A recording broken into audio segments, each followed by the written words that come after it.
விவசாயத்தையும் தொழில்துறையையும் மக்கள் சேவையாக கருதி செயல்படுத்துவதே இந்தியாவை வல்லரசு நாடாக மாற்றும் என்று முன்னாள் ஜனாதிபதி அப்துல் கலாம் கூறியுள்ளார்.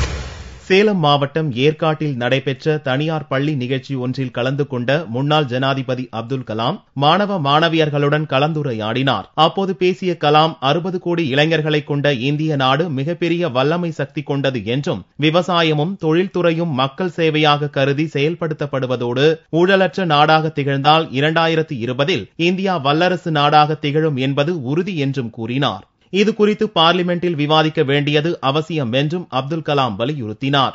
I believe that the economy will improve and a big goal will be setting. Our parliament, Indian parliament will discuss instead of our funny problem, important problem, India 2020 and corruption-free India. If the two things they discuss, then they can evolve India 2020 vision, how to do it in 7 years.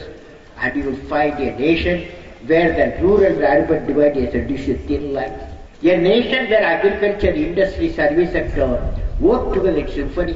A nation where the best of healthcare is available to all.